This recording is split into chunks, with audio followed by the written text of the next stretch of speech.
भजवा साई मथे वंदा तीखत अयाहिणं त्याहिणं करेमि वंदामि नमं स्वामी सकारेमि सम्मानेमि कल्याणं देव्यं चेयं भजवा साई मथे वंदामि तीखत अयाहिणं त्याहिणं करेमि वंदामि नमं स्वामी सकारेमि सम्मानेमि मंगलं देव्यं नमो नमो अरिहन्ताणं नमो नमो सिद्धाणं नमो नमो आयर्याणं नमो नमो वज्रायाणं नमो लोये सवसाहुणं एष पञ्चनमोकारो एष पञ्चनमोकारो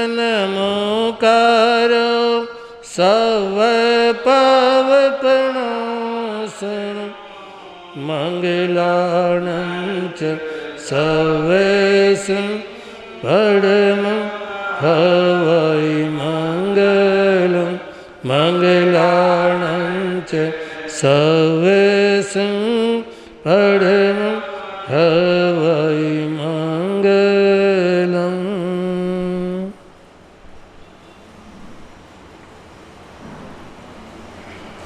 बोले भगवान महावीर स्वामी की चमत्कारी बाबा प्रेम की महाराज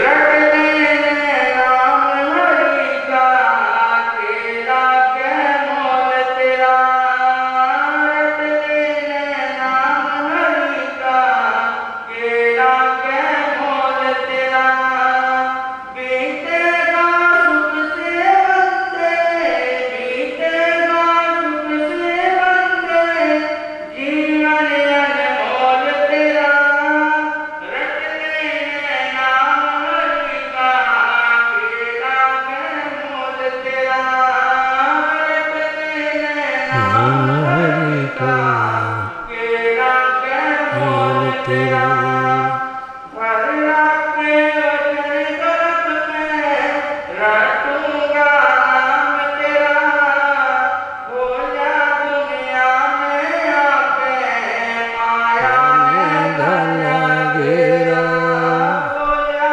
दुनिया में आके माया में गला गेरा जो की कसम तेरी सब जो की कसम तेरी सब झूठा बोल तेरा रटने नाम हरि का तेरा क्या बोल तेरा रटने नाम हरि का के लागे मोल तेरा बीतेगा सुख से बंदे बीतेगा सुख से बंदे जीवन अनमोल तेरा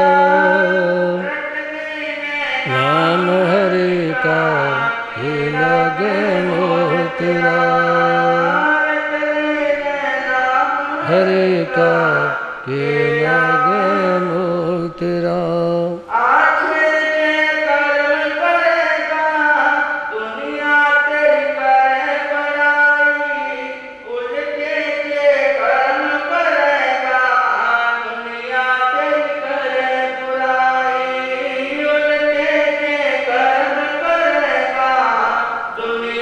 हरि के बुराई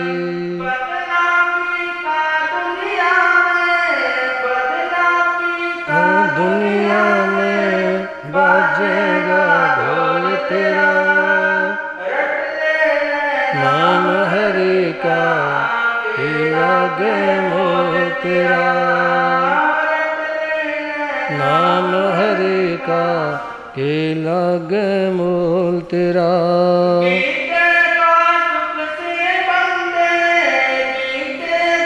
सुख से बंदे जीवन अनमोल तेरा नाम हरि का के लागे मोल तेरा, हरे का के लागे मोल तेरा।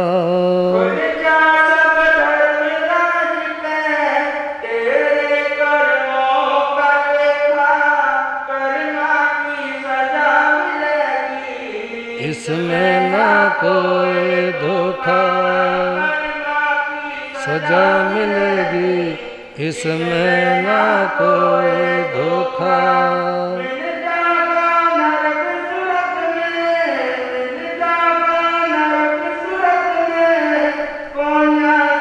मोल तेरा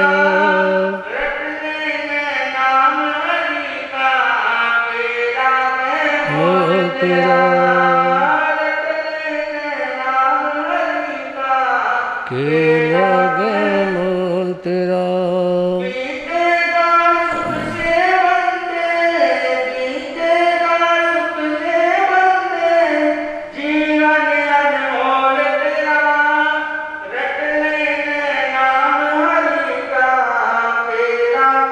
मोल तेरा नाम हरि का के लागे मोल तेरा।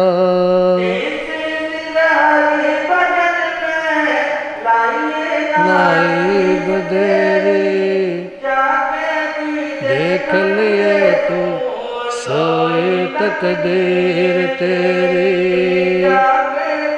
देख लिए तू सोए तकदीर तेरी।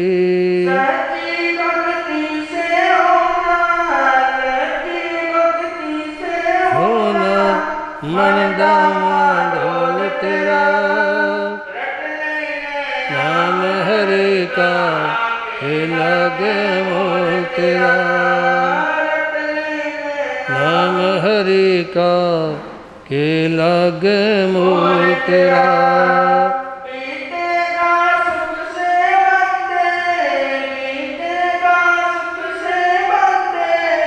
जीवन अनमोल तेरा, हरि का मोल तेरा, नाम हरि का के लागे मोल तेरा, नाम हरि का के लागे मोल तेरा। बोले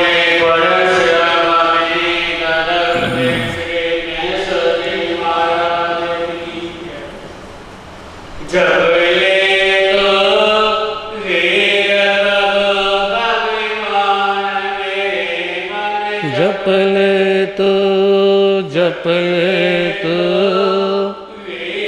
प्रभु भगवान मेरे मन, जप ले तो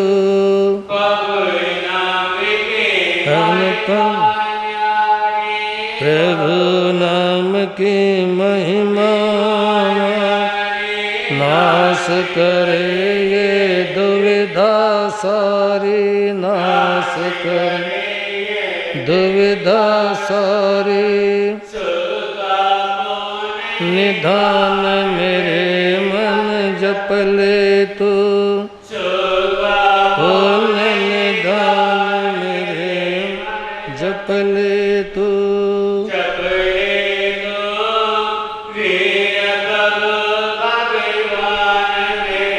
मन जप ले तू,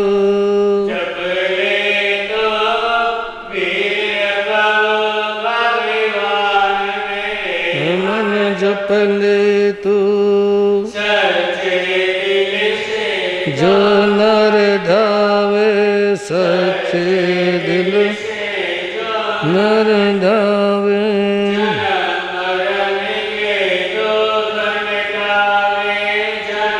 मरण के दुख पाए,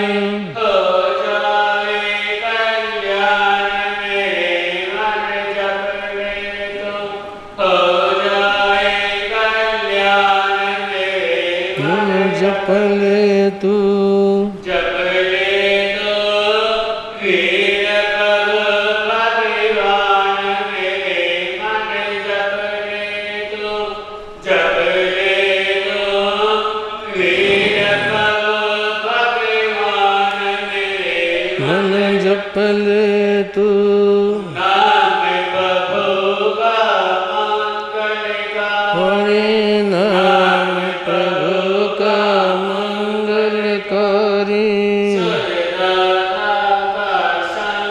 संकट हारे सुख का दाता संकट हारे मंगल में वरदान मेरे मन जपने तो मंगल में वरदान मेरे मन जप ले तू जप ले तो वीर पग भगवान मेरे मन जप ले तो जप ले तो वीर पग भगवान मेरे मन जप ले तू अर्जुनी वाली चंदन बाला अर्जुनी लाली चंदन बाला सच्चे दिल से तेरी माला सच्चे दिल से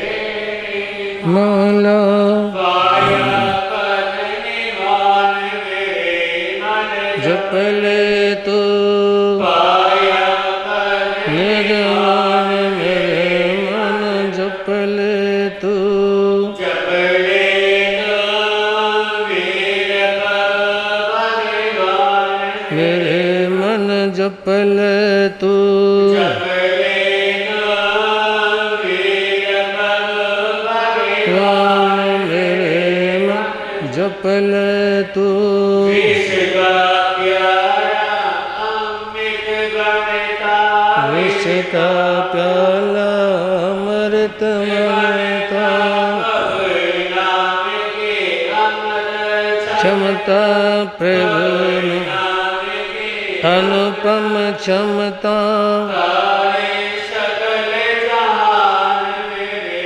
मन जप ले तो तारे सकल जान मेरे मन जप ले तू जप ले तो वीर पग भगवान मेरे मन जप ले तू जप ले तो वीर पग भगवान मेरे मन जप ले तू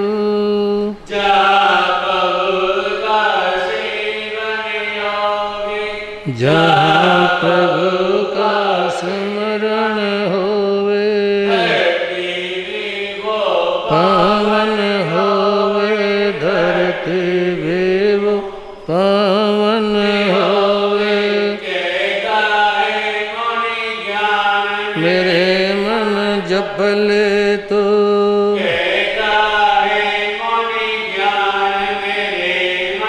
जप ले तो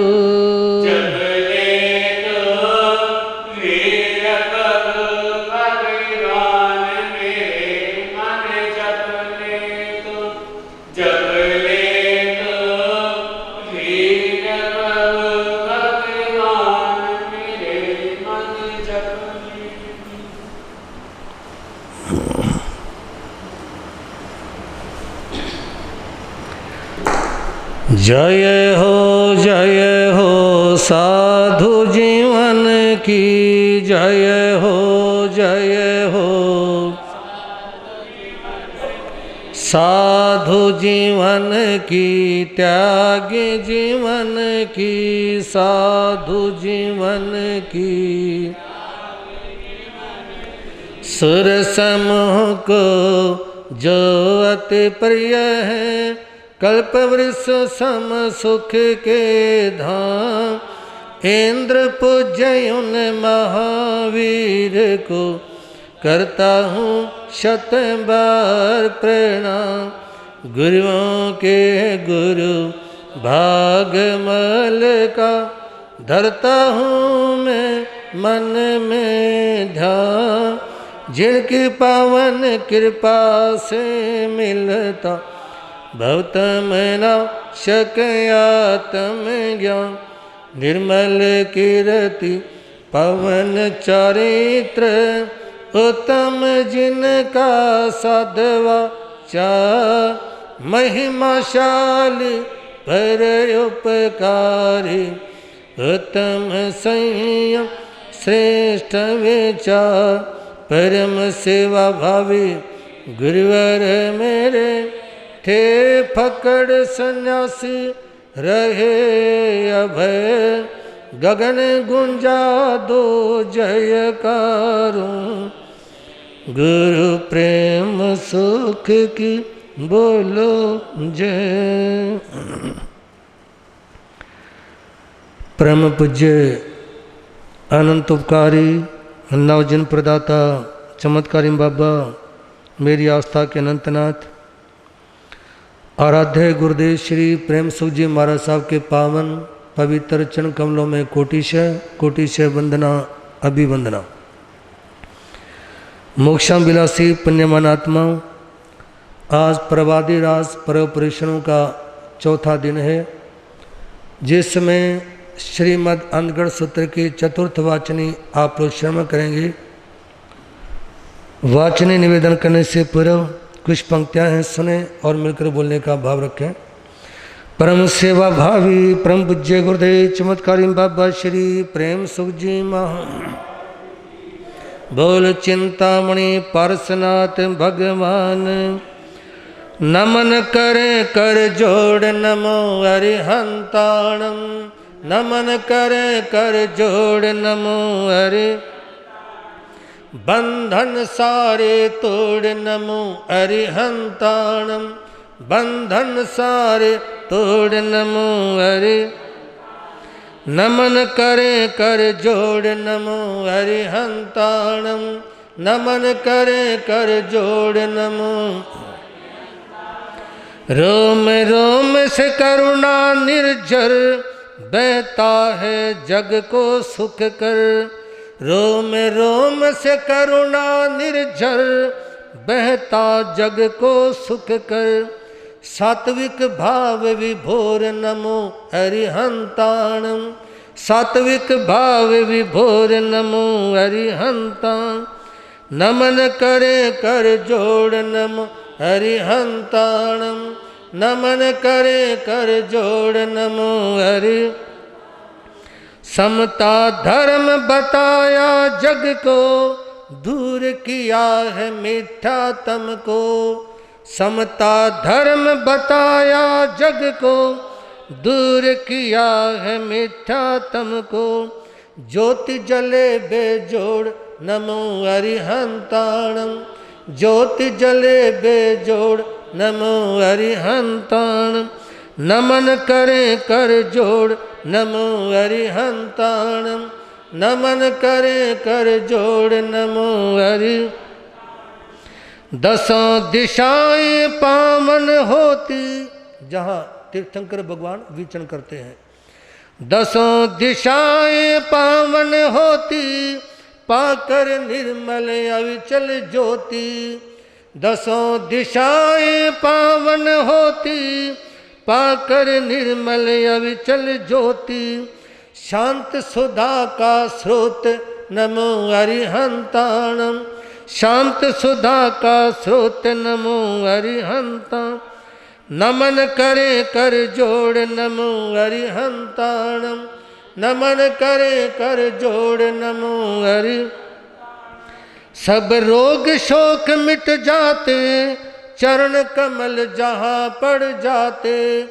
सब रोग शोक मिट जाते, चरण कमल जहाँ पड़ जाते, हरते हैं दुख शोक नमो अरिहंताणम, हरते हैं दुख शोक नमो अरिहंताण, नमन करे कर जोड़ नमो अरिहंताणम, नमन करे कर जोड़ नमो हरि, मुनि प्रेम सुख महिमा भारी, प्रभु वीतराग जग अवतारी, मुनि प्रेम सुख महिमा भारी, प्रभु वीतराग जग अवतारी, सकल शक्ति संदेश नमो अरिहंताणम, सकल शक्ति संदेश नमो अरिहंताण, नमन करे कर जोड़ नमो अरिहंताणम, नमन करे कर जोड़ नमो,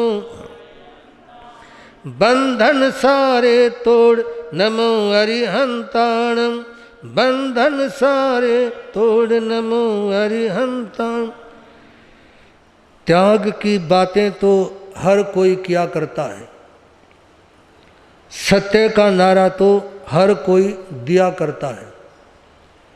त्याग की बातें तो हर कोई किया करता है, सत्य का नारा तो हर कोई दिया करता है। कथनी और करनी बनाकर अपने जीवन में, कथनी और करनी को एक बनाकर अपने जीवन में, ऐसा महावीर तो दुनिया में विरला हुआ करता है। ऐसा महावीर तो दुनिया में विरला हुआ करता है। सजनों, वीतराग प्रभु भगवान महावीर की वाणी आपके सामने श्रीमद् अनगढ़ सूत्र के माध्यम से निवेदन करूं। इससे पूर्व सभी अपनी माला इत्यादि ना फेरें, माला फेरनी बंद कर दें, सीने के मध्य हाथ जोड़ लें, कोमलता के साथ आके बंद कर लें, क्योंकि आप भगवान की वाणी श्रवण करेंगे और वीतराग वाणी श्रवण करने से पूर्व अपने मन को, अपने मस्तिष्क को शांत करना और शरीर को शांत करना बहुत ज़रूरी है। इसके लिए आइए सीने के मध्य हाथ जुड़े हों, आंखें बंद हों, मेरे साथ बोलेंगे वंदे महावीरम,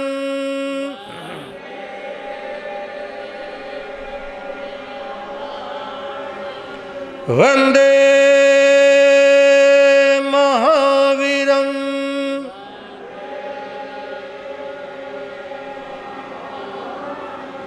वंदे महावीरम,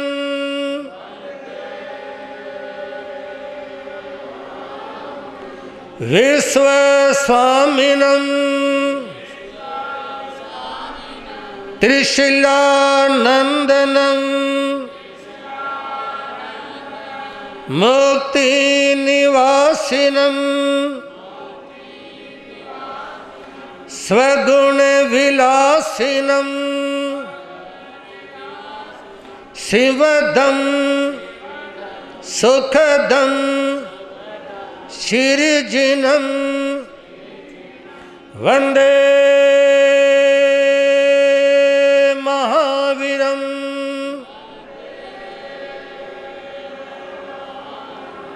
वंदे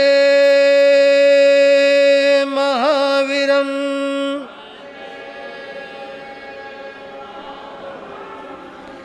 जैनम भंते समलेनम जा संपत्यम अठम संगस्य अनगदशान तच सवगस्य अयमठे प्रणते चतुर्सनम भंते वगस्य अनगदशानम समलेनम जा संपत्यम केठे प्रणते एवं कुल जम्बू समलेनम जा संपत्यम चौतस्य वगस्य अनगदशानम 10 जना प्रणता तंजा जाली मयाली ओवियाली पुरी सेने ये वारी सेने ये पज्जुन संभ अनिरुद्धे सचनेमी ये दृढ़नेमी जैनम भंते समलेनम जा संपत्यनम चौथस्य वगस्य 10 अज्ञना प्रणता पड़मस्सनम भंते अज्ञन से समलेनम जा संपत्यनम के 8 प्रणते हेम खुल जम्बू तेनम कालीनम तेनम समेनम वारवाई नामम नैरी होता जहाँ पड़ में करने वासुदेवे आहे वचम जावीरे।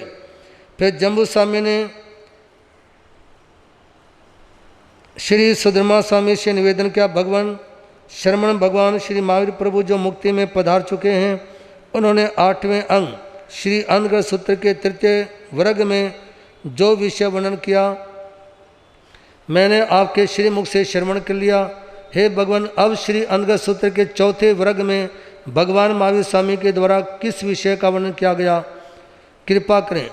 जम्बू सुनो, अनगढ़ सूत्र के 4th वर्ग में भगवान महावीर स्वामी ने 10 अध्ययन फरमाए हैं। वे 10 अध्ययन इस प्रकार हैं: जाली मयाली ओवियाली पुरी सैन वारिसैन प्रद्युमन श्याम अनिरुद्ध सत्यनेमी और दृढ़नेमी। इन 10 कुमारों के नाम से 10 अध्ययन हैं। हे भगवान, प्रथम अध्ययन का क्या मतलब है? जम्बू, उस समय जो द्वारिका नामक एक परम सुंदर नगरी थी जहाँ कृष्ण महाराज शासन करते थे। तथनम वारवय नैरिय वसुदेव राज धारणी देवी वर्णाओ जहाँ गोयम नवरम जाली कुमारे पन्नासौ दाव बारसंगी 16वासा प्रियाओ शेषम जहाँ गोयम से जाओ सेतुंजे सिद्धे एम मयाली ओवियाली पुरी सेणे वारिशनय एवं पज्जुन्य वीति नवरम कणे पिया रूपिणी माया एवं संभेवी नवरम जम्म वही माया एवं अनिरुद्धेवी नवरम पज्जुन्य पिया वेदब्बी माया एवं सच्चनेमी नवरम समुद्र विजय पिया शिवा माया एवं दृढ़ नेमी वी सवे एक गमा चौथस्व गौ निखे वह।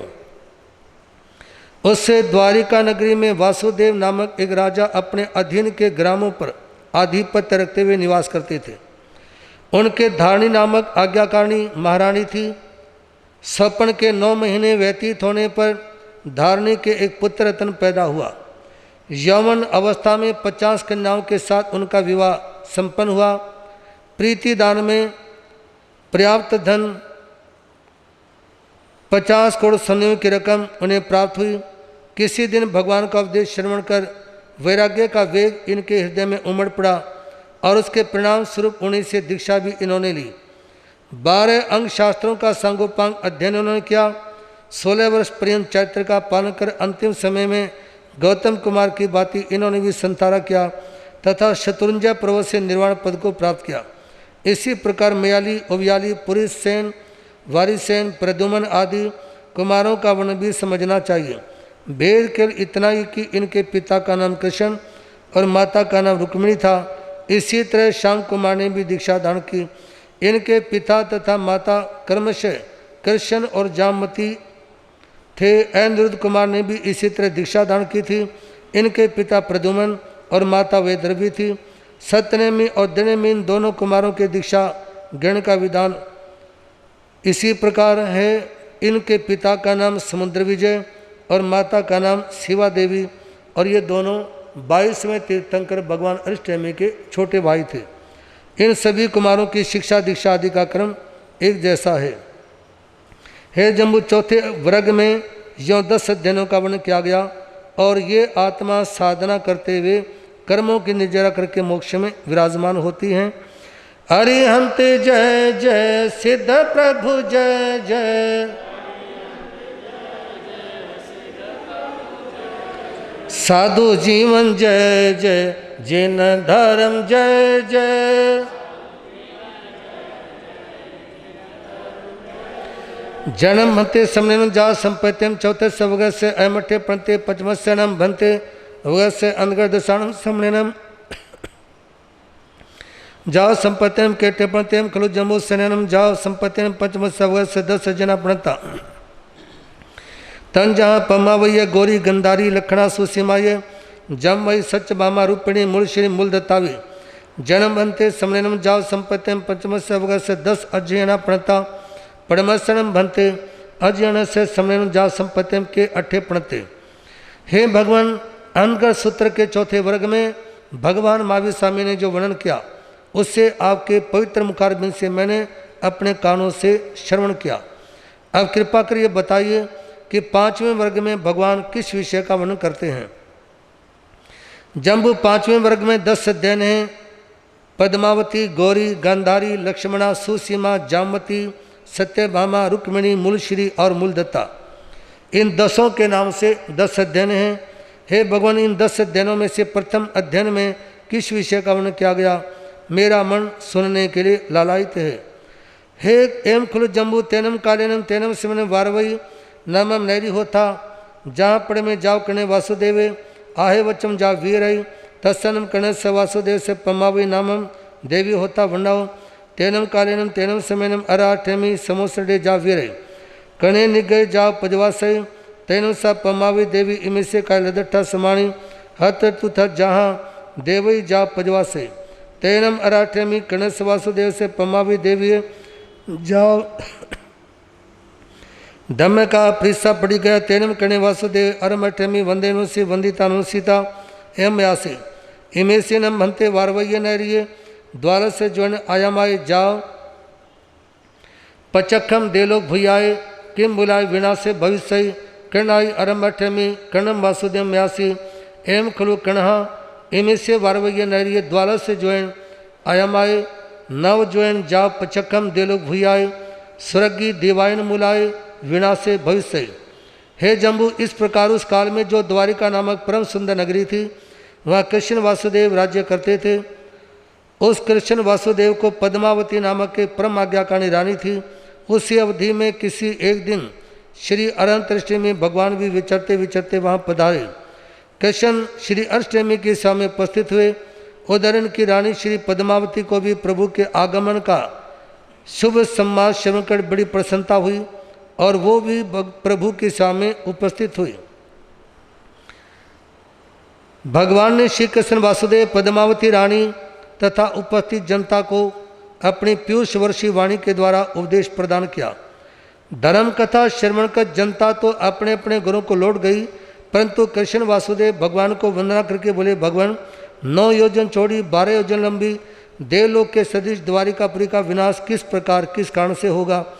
उत्तर में भगवान इष्टमी ने फरमाया, हे कृष्ण, तुम्हारे कौटुंबिक कुमारों की हरकतों से रुष्ट होकर द्वैपायन ऋषि अग्नि कुमार देव बनेंगे और उन्हीं के द्वारा तुम्हारी इस 12 योजन लंबी 9 योजन चौड़ी देवलोक के सदृश द्वारिका नगरी का विनाश होगा।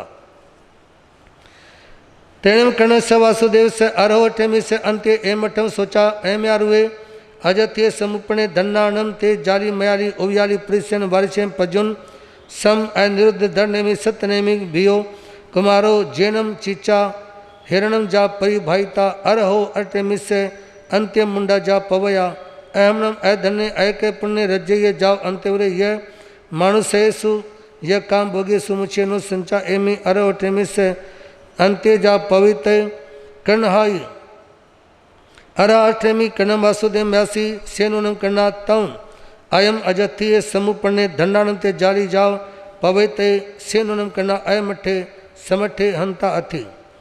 तत्पश्चात श्री अरिहंत अष्टमी ने प्रभु के समीप यह अर्थ सुनकर श्री कृष्ण वासुदेव को ऐसा विचार उत्पन्न हुआ कि जाली म्याली पुरुषन वारिशन प्रद्युमन साम अनिरुद्ध सत्यनेमी दृढ़नेमी यानी जो उनके बेटे पोते चचेरे भाई इत्यादि सभी भगवान अष्टमी के चरणों में दीक्षित हुए। और ये जो 90 आत्माएं हैं जिनकी चर्चा आप अनुग्रह सूत्र में सुन रहे हैं, इनमें भगवान अष्टमी के चरणों में दीक्षा लेने वाली ज़्यादातर उन्हीं के परिवार से विलोम करती है। इसी तरह से भगवान महावीर के बारे में से 4 वाचनों के बारे में श्रवण करेंगे तो भी उसमें राजा शनि उनकी महारानियाँ इत्यादि दीक्षा लेने में विशेष अग्रणी थी। और राजा शनि भगवान महावीर के मासड़ थे। राजा शनि कौन थे? भगवान महावीर के मासड़ थे। तो ये पारिवारिक संबंध और जब निकट का संपर्क संबंध होता है तो उस समय व्यक्ति के हृदय में वैराग्य भी होता है, जल्दी भी जुड़ जाता है और बहुत सारे परिवर्तन और प्रभाव उन चीज़ों के माध्यम से रहते हैं। तत्पश्चात श्री अरिहंत अष्टमी प्रभु के समीप यह सुनकर तैनम करने से वासुदेव से अरोठेमी अंत्य एमठम सोचा एम अरुवे अजत्य जाली मयाली ओयाली पुरुष ने वारिश कहा कि भगवान ये सभी आपके चरणों में दीक्षित हो गए तो आगे मेरा क्या होगा, मेरा भविष्य कैसा होगा।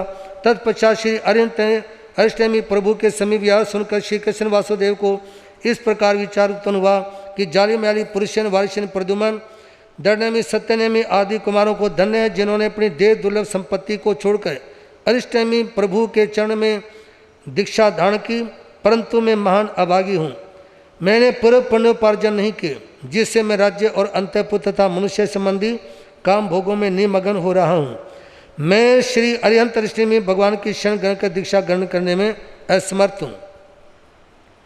इस प्रकार कृष्ण को चिंतातुर देव भगवान ने उन्हें संबोधित करके कहा, हे कृष्ण वासुदेव, तुम्हें इस प्रकार का विचार उत्पन्न हुआ है कि जाली कुमार इत्यादि जो दीक्षित हो गए वो धन्य हैं। कृष्ण कहते हैं, हाँ प्रभु, मेरे मन में ऐसे ही विचार उत्पन्न हुए। तम नो खलु करना तम एवं भूयम भवम भविष्य जन्म वासुदेवा चैता हिरणम जा पव ईसंति से केण ठणम मनते एवं मुच्चई न एवं भूयम जाओ पवे संति कणहाई अराठेमी कर्ण वासुदेव एवं व्यासी एवं कुल कणहा सव्यवीय वर्णम वासुदेवा पुय भवे न्याकड़ा से एन ठणम कणा एवं उच्चने एवं भव्यम जा पवे संति।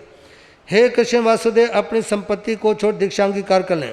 ऐसा ना तो कभी हुआ ही और ना होता ही और ना भविष्य में कभी होगा। भगवान ऐसा क्यों?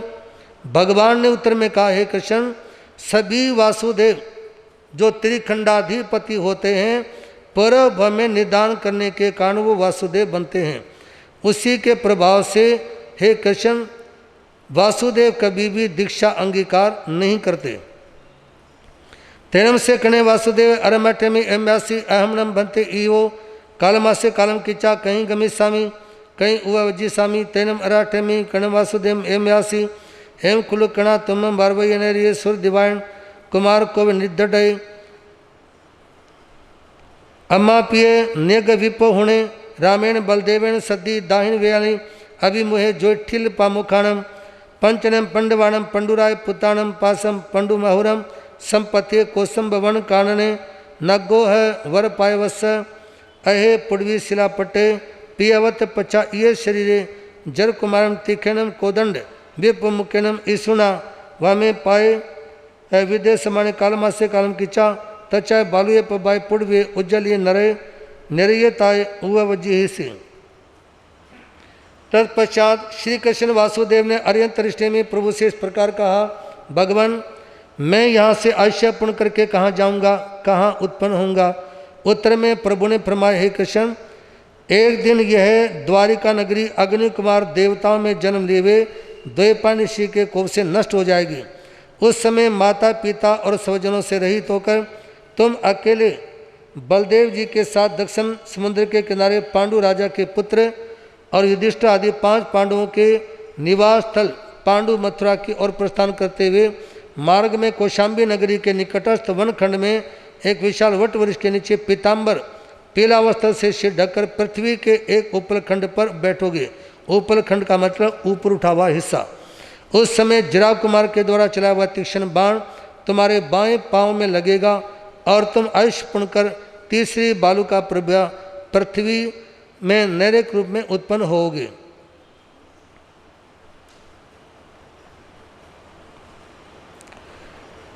कर्मयोगी श्री कृष्ण पूछते हैं भगवान अष्टमी से, प्रभु, इस द्वारिका नगरी का विनाश कैसे होगा। जब ये पूछा तो बलदेव भी उनके साथ थे। बलदेव और कर्मयोगी श्री कृष्ण, इनकी माता अलग अलग थी और पिता एक थे। कर्मयोगी श्री कृष्ण और बलराम, इन दोनों के मतलब पिता एक थे और माता अलग अलग थी और दोनों भाइयों में बड़ा स्नेह था। उस समय भगवान अष्टमी ने उनके सामने द्वारिका नगरी के विनाश के बारे में कहा कि सुरा सुंदरी और द्वैपायन ऋषि, इनके कारण से द्वारिका नगरी का विनाश होगा और जराव कुमार का तुम्हारी मृत्यु के अंदर सहयोग रहेगा। उस समय जब ये बात सुनी तो कर्मयोगी श्री कृष्ण के मन में बड़ा दुख हुआ कि इतनी सुंदर नगरी और मेरी आंखों के सामने देखते देखते जल करके नष्ट हो जाएगी।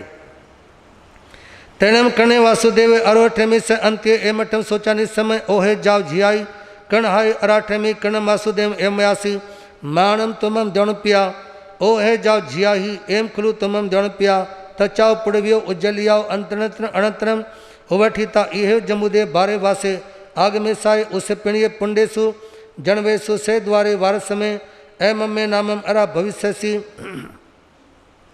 तथ तुमम बहु आसायम केवली प्रियायम पावनेता सिद्धि हिसी।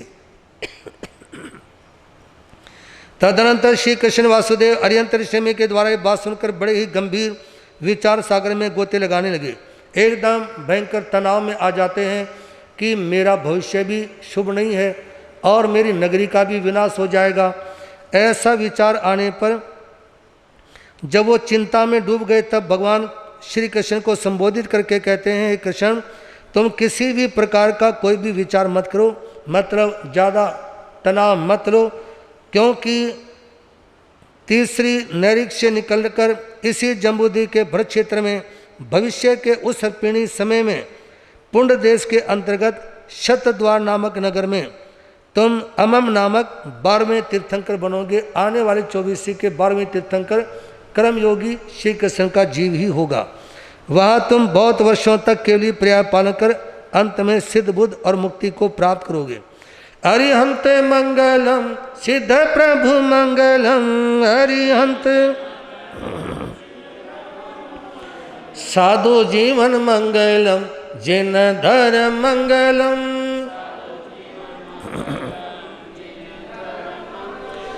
तैणम से कणे वासुदेवे अरवठे मिस अंत्य एमठम सोचानी सम हट तुठम अपोड़े पोड़ीता वगई वगीता तिवयम छिंदे छिंदिता सीनाम क्रे क्रीता अरम अर्थेमी वंदे नम सीता तमेव अभिषेकम हथिरणम दुर्वहि दुर्विता जेणे वारवई नरी जेणे सह गे तेने वागे अभिषे हथिरहे आओ पच्चरु है पच्चुरिता जेणे उवठान साला जेणे से स्यासने तेने वागची वागचीता स्यासन वरंसी प्रथा विमुहे निश्चय निश्चयता कौडुंबे पुरुषे सदावे सदाविता एम व्यासी।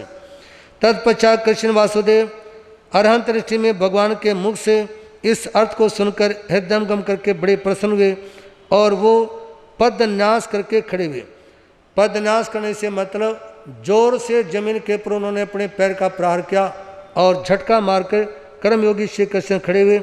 तब सिंह नाद कर भगवान को वंदना करने के पश्चात वे हाथी पर बैठे और द्वारिका नगरी की और जिधर अपने महल थे उधर आए। हाथी से उतरकर बार की सभा में जहाँ सिंहासन था वहाँ वे आए और पूर्व की तरफ मुंह कर सिंहासन पर जा बैठे। फिर शिव पुरुषों को बुलाकर इस तरह से कहा, गच्छनम तुबे द्रोणपेरे वारवय नैरिये सिंगाडक जाओ उवे गोसे माने एवं वयः एवं खुल द्रोणप्या वारवय नैरिये द्वारा से जोने आयाम आए जाओ पचकम देलोक भुयाए स्वर्गी ध्यान मूलो विनाशे भविष्य तम जोड़ द्रोणप्या इच्छा वारवय नैरिये राया व जुराया व ईश्वरे तलवरे माडम्बिये कौडुंबिये इव सेठी व देवी व कुमारो व कुमारी व अरह टेमिस से अंत्य मुंडे जा पविते तम नम कन्या वासुदेव सिजय पचातुर से व्यय से आहा पवित्रम मितिम अनुजाणय महिया इडी सकार समुदेनम ये से निखमणम करे दो चंपी तचंपी घोषनम घोषय घोषिता ममयम एवं आणत्यम पच पिण है तैनम ते कौडुंबे पुरुषा जाओ पच पिणंती।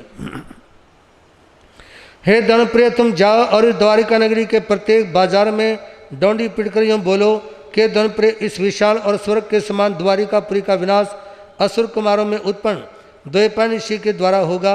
अतः इस द्वारिका के बड़े जागीरदार राजा युवराज राजा के प्रधान राजा के प्रिय पुरुष जागीरदार कोतवाल कुटुंब के स्वामी अरबपति रानिया कुमार कुमारिका आदि सभी में से जिस किसी दणप्रिय की इस द्वारिका नगरी में भगवान के बाद दीक्षा ग्रहण करने की इच्छा हो उन्हें स्वयं दीक्षा श्री कृष्ण दीक्षा के लिए आज्ञा प्रदान करते हैं। उनका दीक्षा महोत्सव बड़े समारोह से करेंगे। दीक्षा के पीछे रहे हुए अवशेष कुटुंब का प्रतिपालन भी वे सदा के लिए करते रहेंगे। इस प्रकार 2-3 बार घोषणा करके पीछे मुझे सूचित करो क्योंकि मैं आपका फरमाया हुआ कार्य कराया हूँ। ऐसे आज्ञा पाते कुटुंबी पुरुष शहर में जाकर घोषणा करने लगे। कर्मयोगी श्री कृष्ण ने जब ये जाना कि द्वारिका नगरी का विनाश होगा तो मन में ऐसे भाव आए कि मैं अपनी जिंदगी में कोई ऐसा विशेष कार्य भी करूं जिससे मेरे भविष्य का सुंदर निर्माण हो। तो उन्होंने राजगिरी नगरी में वापस आने के बाद ये घोषणा करवाई कि राजगिरी नगरी में रहने वाला कोई भी स्त्री पुरुष बाल युवा वृद्ध भगवान अरिष्टनेमि के चरणों में दीक्षा लेना चाहे तो दीक्षा ले सकता है। उनके पीछे जो परिवार होगा उसकी सारी व्यवस्था मेरी ओर से रहेगी। उनके पीछे रहने वाले परिवार को कोई भी प्रॉब्लम नहीं होगी। तो उस समय जब ये घोषणा करवाई तो बहुत सारे लोग उस समय दीक्षा लेने के लिए तैयार होते हैं और इसी कार्यक्रम के माध्यम से कर्मयोगी श्री कृष्ण ने तीर्थंकर गोत्र का बंधन किया। इसी कार्य के द्वारा तीर्थंकर गोत्र का उन्होंने बंद किया। तैनम सा पमावई देवी अरवठेमी संते धमम सोचानी समय हट तुटे जाओ हिया अरमठेमी वंदेन से वंदितानो सीता व्यासी सदहामिनम मंते निगंते पयनम से जयम तुभ्य वय जम नवरम दणप्या कणे वासुदेव मा पुछामी तैनम अहम दणप्या अंते मुंडा जा पवयामी आहसुन दणप्या मा पड़ी बंदम करे है। उस समय भगवान ने कर्मयोगी श्री कृष्ण ने जो आदेश दिया तो एक दिन प्रिय तुम जाओ और द्वारिका नगरी में घोषणा करके आओ। और जैसे ये घोषणा हुई तो उस समय बार बार घोषणा करने से अनेक लोग दीक्षा करने के लिए तैयार होते हैं और आज्ञा वापस लौटाते हैं। सज्जनों, यदि किसी के माता पिता, संत या समाज में यदि कोई किसी को कार्य बताए, मान लो पिता ने पुत्र को बताया, सास ने बहू को कोई काम बताया, तो उस समय उस व्यक्ति का नैतिक कर्तव्य होता है उस कार्य को करने के बाद में वापस आकर बताए कि जो काम आपने बताया था वो मैंने कर दिया है, ताकि काम बताने वाला निश्चिंत होकर के रहे और उसके बारे में कोई किसी तरह का तनाव ना हो। तत्पश्चात पद्मावती देवी ने श्री अरिंदृष्टि में भगवान के मुख से धर्म को श्रवण कर उसे प्रसन्नतापूर्वक हृदयंगम किया और आनंदित होती भगवान को वंदना करके बोली, भगवान मैं निर्ग्रंथों के प्रवचन पर हार्दिक श्रद्धा करती हूँ तथा मैं मानती हूँ जिस प्रकार पुण्य पाप का स्वरूप आपने फरमाया वहाँ ठीक वैसा ही है। अब मैं संसार के जन्म मृत्यु के विकराल भय से उठी हूँ। इसलिए कृष्ण वासुदेव से पूछकर आपके समीप दीक्षा धारण करना चाहते हूँ। भगवान बोले, पद्मावती जैसे भी तुम्हें सुख हो वैसा ही करो, परंतु कर्म का प्रतिबंध मत करो। उदय में आए हुए कर्म का फल शांति से भोगो, ताकि इस कर्म का पुण्य बंद ना हो। भगवान महावीर अनेकों बार ये प्रेरणा देते हैं, आहा सुम द्वनप्रिया माँ पड़ी बंदम करे है, हे द्वनप्रिय जैसे तुम्हारे को सुख हो वैसा ही करो, लेकिन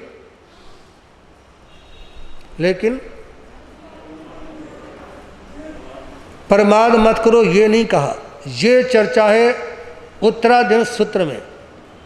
यहाँ भगवान ने कहा जैसे तुम्हारे को सुख हो वैसा करो, माँ पड़ी बंदम करे, लेकिन कर्म का प्रतिबंध मत करो। जो कर्म उदय में आया उसको सहन कर जाओगे तो कर्म की निर्जरा हो जाएगी, अशांत हो जाओगे तो कर्म का दोबारा से बंद हो जाएगा। इसलिए निवेदन करना चाहूँगा कि जिंदगी में जो जो प्रतिकूलताएं आए उनमें सहन शक्ति बढ़ाने का और सहन करने का भाव रखें। इसी के साथ निवेदन करना चाहूँगा, भगवान अष्टमी ने कहा कर्मयोगी श्री कृष्ण को कि इस तरह से द्वारिका नगरी का विनाश होगा, और उन्होंने आदेश जारी किया कि द्वारिका नगरी में कोई भी घर ऐसा ना हो जिसमें शराब की बोतल या शराब घड़े में रखी हुई हो। और शराब कितना नुकसान करती है, अभी आप लोगों ने पंजाब में क्या हुआ वो आप लोगों ने देखा ही है, सैकड़ों लोगों की मृत्यु हो गई। और एक बात और याद कर लेना, यदि सभा में कोई भी शराबी बैठा हो तो ध्यान से सुन ले, भरोसा कुछ नहीं। प्रवचन में सारी तरह के लोग आते हैं, तो कोई शराबी भाई बैठा हो तो ध्यान से सुने। शराब पीने से केवल पैसे का नुकसान हो ऐसा नहीं, पैसे का नुकसान हो जाए शराब से कोई लंबी चौड़ी बात नहीं है। शराब से सबसे ज्यादा नुकसान होता है व्यक्ति की इज्जत का। जब कोई व्यक्ति शराब पीना शुरू कर देता है तो उसकी पत्नी अनकंट्रोल हो जाती है, उसके बच्चे अव्यवस्थित हो जाते हैं। जब ये प्रसंग किसी जगह पे पड़ा तो हम लितानी नाम के गांव में गए। वहाँ कुछ भाई कहने गए कि महाराज जी ये जो भाई है इसके पास व्यापार बहुत था, अब ये ख़त्म हो चुका शराब के कारण। मैंने उसके सामने कहा कि भैया बात सुनो, आज तुमने अपने घर पे शराब पीने की एक्टिंग करनी है, पीनी नहीं, क्योंकि उसके दोस्त भी उसके घर पे आते थे शराब पीने के लिए। तो आप चाहे मत छोड़ना, लेकिन एक दिन के लिए आपने छोड़ना है, और आज आपने खाली शराब पीने की एक्टिंग करनी है और उसको अंदर मत जाने देना। उसने स्वीकार किया। तो जब उसने देखा कि उसके दोस्त मित्र सभी नशे में धुत हो चुके हैं और वो नशे में नहीं था, क्योंकि शराब कुल्ला करने से उसका नशा नहीं चढ़ता, जो वो भीतर जाएगी तो असर करेगी। इसका मतलब ये मत सोच लेना कुल्ला करने की छूट है, ठीक है ना। तो उसको कुल्ला भी नहीं करना, अंदर भी मत जाने देना। तो उस व्यक्ति ने खाली कुल्ला के अंदर नहीं जाने दी, तो उसने क्या देखा कि जब सभी नशे में धुत हो गए तो उसके दोस्तों में से किसी की नज़र उनकी पत्नी पर थी और किसी की नज़र उनकी जवान बेटी पर थी। वो रात में 4 बजे हमारे पास पहुंच गया और कहता महाराज रोने लगा बुरी तरह से कि ज़िंदगी में और चाहे कोई भी ऐब कर लूं लेकिन शराब के नज़दीक नहीं जाऊंगा। आज मैंने ज़िंदगी में महसूस किया है कि शराब केवल स्वास्थ्य पर हानि नहीं पहुंचाती, केवल पैसे का नुकसान नहीं करती। स्वास्थ्य और पैसे से ज़्यादा जो इज्जत का नुकसान है ना, जो व्यक्ति अपनी इज्जत के ऊपर आंच जल्दी से व्यक्ति को सहन नहीं होती, तो उस समय कहा कि ये इज्जत पे नुकसान करती है। और मैंने जब अपने दोस्तों की नज़र को देखा ना तो मैं कांप गया कि शराब यहाँ तक भी व्यक्ति को ले आती है। तो इसलिए कर्मयोगी श्री कृष्ण ने सारी शराब बाहर डलवा दी। और उसके बाद में हुआ ये कि शराब बाहर डालने के बाद एक बार कुछ यादव राजकुमार घूमने के लिए नगर से बाहर निकले तो गड्ढों में शराब पड़ी हुई देखी। उन्होंने कहा आपस में, अरे यहाँ ना तो कर्मयोगी श्री कृष्ण देखने वाले, ना उनके भाई बलराम देख सकते, ना और किसी को पता, आवागमन भी लोगों का बंद हो चुका है। तो उन्होंने गड्ढों में पड़ी हुई शराब का सेवन किया और नशे में वो इधर उधर टहलने लगे। तो चलते चलते जहाँ द्वैपायन ऋषि का आश्रम था उधर पहुँच गए। और जैसे द्वैपायन ऋषि को देखा तो मन में विचार आया कि कर्मयोगी श्री कृष्ण के सामने भगवान अष्टमी ने कहा था कि सुरा सुंदरी और द्वैपायन ऋषि इसके विनाश के कारण होंगे। तो आज हमने शराब पी ली है और कर्मयोगी श्री कृष्ण को पता नहीं है, ये द्वैपायन ऋषि, ये बूढ़ा हमारी नगरी का विनाश करेगा, नगरी ये मिटाए, इससे पहले हम ही इसको मिटा देते हैं। ऐसा विचार आते ही उन्होंने आश्रम में जाने के बाद द्वैपायन ऋषि को बहुत ज़्यादा मारा पीटा, अपनी ओर से उन्होंने उनको ख़त्म कर दिया। और वो उनको अपने ओर से ख़त्म करके वापस द्वारिका नगरी के राजमहलों में कर्मयोगी श्री कृष्ण बलराम के पास आते हैं, ये सोच करके कि हम उनको खुशी का समाचार देंगे कि जिसने द्वारिका नगरी का विनाश करना था हमने उसी को ख़त्म कर दिया। अब ना रहेगा बांस, ना बजेगी बांसुरी। जब वो बचेगा ही नहीं तो द्वारिका नगरी का विनाश कैसे होगा। तो उस जैसे ही ये सुना तो उस समय कर्मयोगी श्री कृष्ण और बलराम सोचने लगे कि अरिहंत वाणी कभी खाली नहीं जा सकती। और उस समय कहा था भगवान अष्टमी ने कि जिस समय द्वारिका नगरी का विनाश होगा उस समय के 2 ही व्यक्ति बचेंगे, श्री कृष्ण और बलराम, बाकी माता पिता इत्यादि सब जल करके समाप्त हो जाएंगे। जब ये सुना कि द्वैपायन ऋषि को मार पीट कर आ गए हैं, खत्म करके आ गए हैं, तो दोनों भाई आंखों से अश्रु प्रवाहित करते हुए दौड़े दौड़े द्वैपायन ऋषि के आश्रम में गए, जो उस समय अंतिम श्वास लेने के नज़दीक थे, बुरी तरह से करा रहे थे और आंखों से निर्झर बह रहा था। तो कर्मयोगी श्री कृष्ण बलराम पैरों में गिर पड़े, माफ़ी मांगने लगे कि उन नादानों ने जो गलती की है आप उन्हें माफ़ कर देना। द्वैपायन ऋषि कहते हैं, सुनो, तुम दोनों भाई यहाँ माफ़ी मांगने के लिए आए हो, मैं तुम दोनों को क्षमा करता हूँ, लेकिन तुम दोनों के सिवाय द्वारिका नगरी में किसी को भी जीवित नहीं छोड़ूंगा, सबको कालकलित करके रहूंगा और द्वारिका नगरी को जला करके राख नहीं कर दिया तो मेरा नाम द्वैपायन ऋषि नहीं। बहुत क्षमायाचना की, बहुत माफ़ी मांगी, लेकिन उन्होंने कहा कि ये तो मैं पहले ही संकल्प कर चुका हूँ, मैं अपने संकल्प को तोड़ नहीं सकता। सज्जनों, उस समय देखते देखते कर्मयोगी श्री कृष्ण और बलराम के सामने द्वैपायन ऋषि ने अपनी आंखें बंद कर ली, जीवन समाप्त हो गया। उन्होंने उनका बड़े सुंदर तरीके से अंतिम संस्कार भी किया। लेकिन उसके बाद में कर्मयोगी श्री कृष्ण पुनः भगवान अष्टमी के पास में जाते हैं और कहते हैं, भगवान द्वैपायन ऋषि समाप्त हो गए, आपने कहा था कि उनके माध्यम से नगरी का विनाश होगा और श्राप बात डलवा दी थी, इसके बाद भी ऐसा हुआ। अब मैं आपके श्री चरणों में पूछना चाहता हूं, क्या द्वारिका नगरी के बचने का भी कोई तरीका है? भगवान अष्टमी कहते हैं, सुनो, जब तक द्वारिका नगरी में आयंबिल तपस्या चलती रहेगी उस समय तक कोई भी शक्ति द्वारिका नगरी का विनाश नहीं कर सकती, और जब अमल तपस्या बंद हो जाएगी तो जल करके नष्ट हो जाएगी। तो उस समय नगरी में आदेश दिए जाने के बाद में आयंबिल तपस्या, सैकड़ों आयंबिल लोग जाना होने लगे है जी, सैकड़ों आयंबिल। उस समय विनाश की बातें आती थी तो तपस्या और साधना की बातें भगवान सुनाते थे। आज कोई समस्या आती है तो आज के नेता ही बोलते हैं बंद कर दो, धर्म स्थान में जाना, ये कर दो। अरे धर्म करने से तो समस्याएं खत्म होती हैं, बढ़ती नहीं। धर्मेण हन्यते व्याधि, धर्मेण हन्यते ग्रह, धर्मेण हन्यते शत्रु, ये तो धर्मस ततो जय। ज्योतिष शास्त्र में सबसे पहले संदेश दिया है कि धर्म करने से बीमारी खत्म होती है, धर्म करने से ग्रह शांत होते हैं, धर्म करने से शत्रु शांत होते हैं।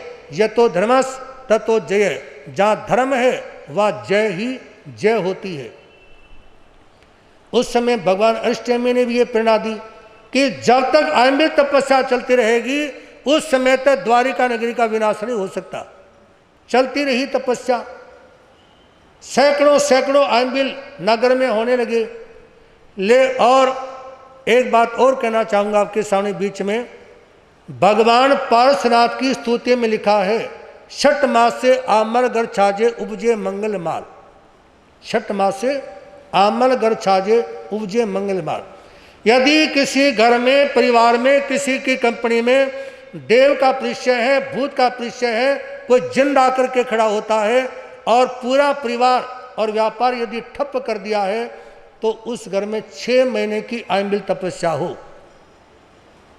चाहे पत्नी करे, चाहे पति करें, चाहे बेटे बहू करें, 6 महीने तक आयंबिल तपस्या। और आयंबिल तपस्या में भुने हुए चने के सिवाय कोई दूसरी चीज नहीं लेनी। और जो भी आयंबिल करेगा उसको नवकार मंत्र की 27 माला जपनी है, नवकार मंत्र की 27 माला।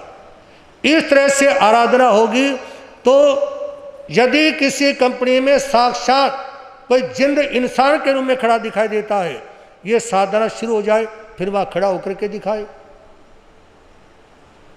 प्रत्यक्ष को प्रमाण की कोई आवश्यकता नहीं होती, लेकिन लोग ये सोचते हैं कोई दिक्कत आ जाए तो माला महाराज जी फेर लें, हमारी दिक्कत हमारी खत्म हो जाए, खुद करके कुछ खुश नहीं।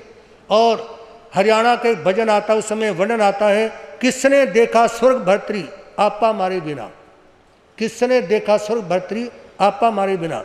यदि कोई यानी देवलोक में जाना चाहता है ना, मरने के बाद ही देवलोक में जा सकते हो, कोई ये नहीं हो सकता कि आप देवलोक में जाके वापस अपने घर में आ जाओ। तो उस समय संयोग ऐसा बैठा कि लगभग 12 वर्ष हो गए द्वारिका नगरी में आयंबिल चलते चलते। एक दिन प्रधान ने सोचा मंत्री के घर में अमल हो जाएगा, मंत्री ने सोचा कैशियर कर लेंगे, कैशियर ने सोचा उप प्रधान कर लेगा, उप प्रधान ने सोचा सदस्य कर लेगा, सदस्य ने सोचा समाज में जो और लोग हैं वो कर लेंगे, जरूरी थोड़ा हम ही करेंगे। तो पूरी द्वारिका नगरी में किसी ने भी अमल तपस्या नहीं की। और द्वैपायन ऋषि जो मरने के बाद में अग्नि कुमार देव बने थे, वो रोजाना द्वारिका नगरी के पर राउंड मार के जाते थे और अपने अवधि ज्ञान में देखते थे आज कितने लोगों ने तपस्या की, और तप के कारण उनका वश नहीं चला। आज उन्होंने देखा कि द्वारिका नगरी में एक भी व्यक्ति ने अमल तपस्या नहीं की। उसी समय आसमान से अंगारे बरसाने शुरू कर दिए और द्वारिका नगरी में आसमान को छूती हुई लपटें उठने लगी, धाएं धाएं करके पूरी द्वारिका नगरी जलने लगी। जब नगरी में अग्नि लपटें उठने लगी और शोर मचा तो क्रम योगी श्री कृष्ण और बलराम दोनों दौड़ते हैं घुड़शाला की तरफ, जहाँ रथ वाणी इत्यादि खड़े हुए थे। सोचा कि इस समय द्वारिका नगरी तो जल के राख होगी, तो इसलिए सबसे कीमती जो चीज़ है उनको निकाल लें। आप लोगों से पूछना चाहूँगा, घर में सबसे कीमती चीज़ कौन सी होती है? बोलो ना, नाराज हो गए हैं जी? माता पिता पहले होते थे जय लाल जी, राधे श्याम जी, क्योंकि आजकल तो माता पिता मिलते हैं वृद्धाश्रम में। कहाँ मिलते हैं? वृद्धाश्रम में।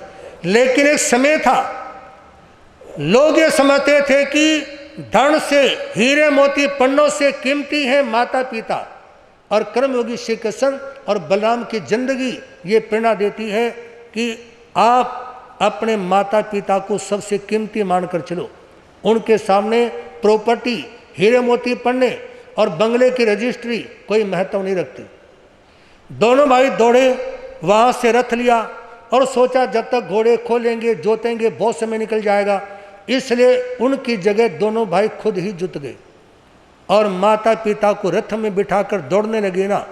और जैसे द्वारिका नगरी के मेन गेट के पास में आए तो उस मेन गेट में भी आग लगी हुई थी।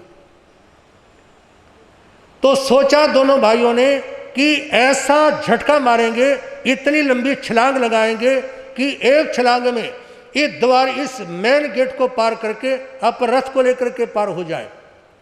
जैसे उन्होंने ऐसी छलांग भरने का प्रयास किया तो दोनों भाई आगे निकले और बाकी जो रथ का हिस्सा था ना, उसके ऊपर मेन गेट टूट करके गिर पड़ा और दोनों भाई बुरी तरह से रो रहे हैं। अपने माता पिता को उस रथ सहित नीचे दबा दे, यानी दबा हुआ पा करके रोने लगे और दूर खड़े खड़े देख रहे हैं नगरी को आंखों से जलते हुए।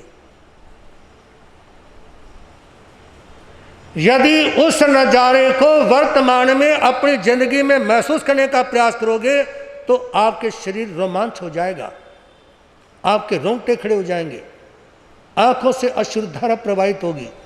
ना जाने क्या क्या इंसान की जिंदगी में होता है। तो इसलिए उस समय जब द्वारिका नगरी में आग लगी, रो जल रही थी, दोनों भाई रोने लगे और श्री कृष्ण रोते रोते जमीन पे गिर पड़े। बलराम ने उनको धैर्य बंधाया कि भाई जो भगवान अष्टमी ने कहा था वो होना ही था, अब चलो चलते हैं। श्री कृष्ण जी कहने लगे अब जाएं भी तो जाएं कहाँ, अब हमारा कौन है यहां पर। तो उस समय बलराम कहते हैं भाई सुनो,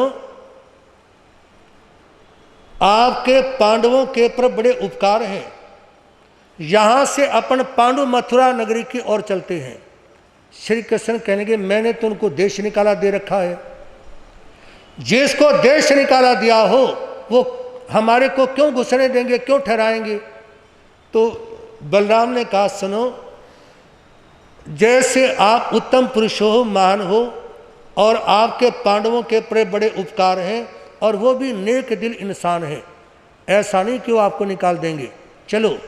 तो उस समय वो कौशाम्बी नगरी के जंगलों की तरफ से आगे बढ़ने लगे और भगवान अष्टमी ने कहा था श्री कृष्ण को कि तुम्हारे बाएं पैर में जरा कुमार का तीर लगेगा और उस समय तुम्हारे जीवन का अंत होगा।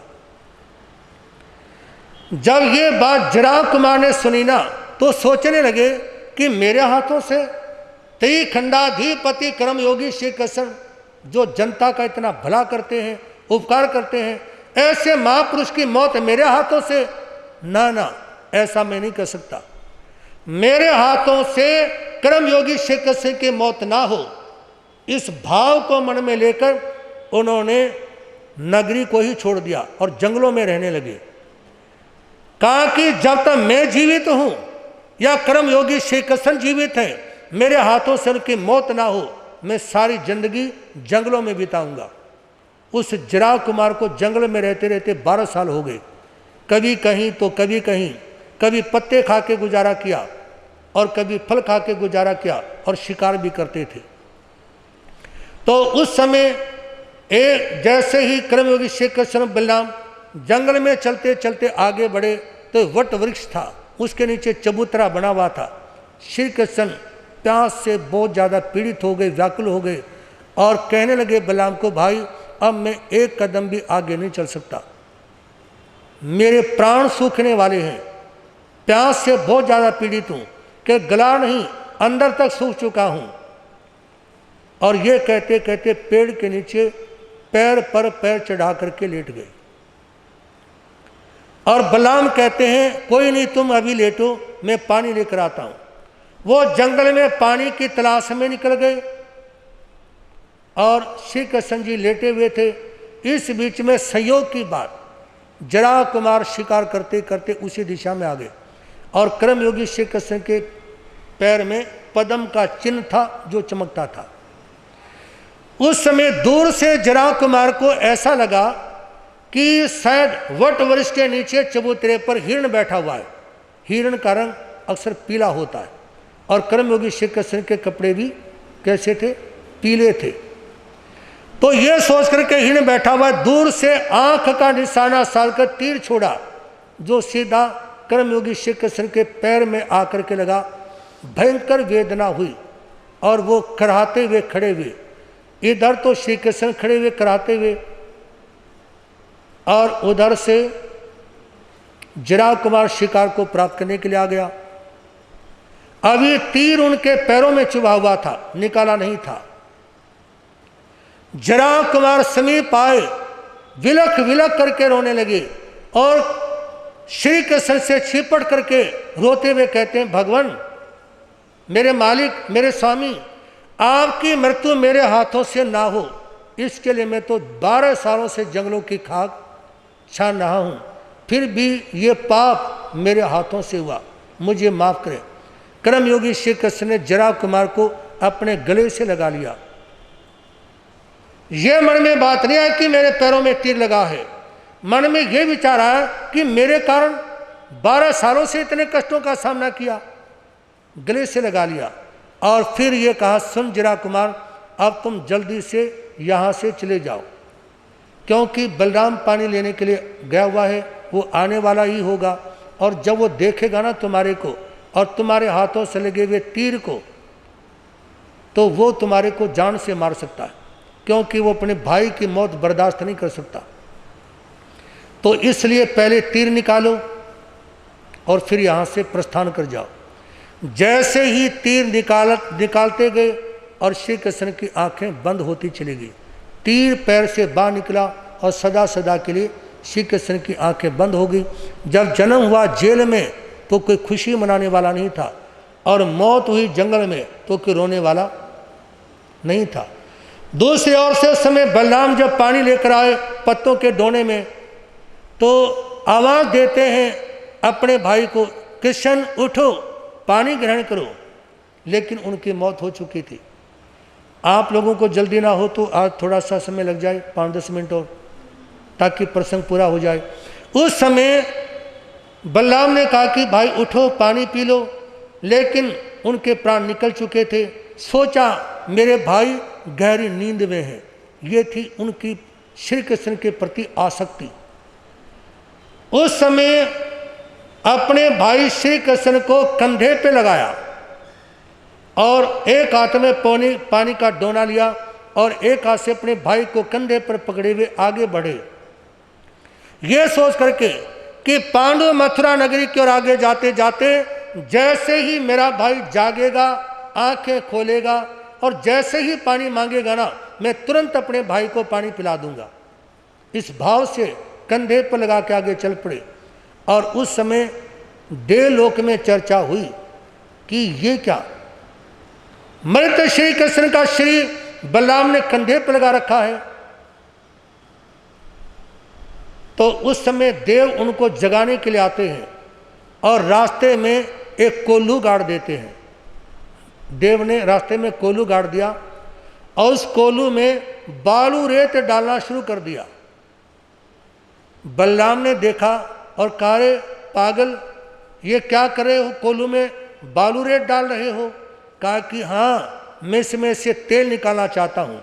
कहा तुम्हारे जैसा पागल, बालू रेत में से कभी तेल निकलता है? तो उसमें देव ने कहा कि जब मृत व्यक्ति जीवित हो सकता है तो बालू रेत में से तेल क्यों नहीं निकल सकता? बलराम फिर भी नहीं समझे, आगे चल दिए।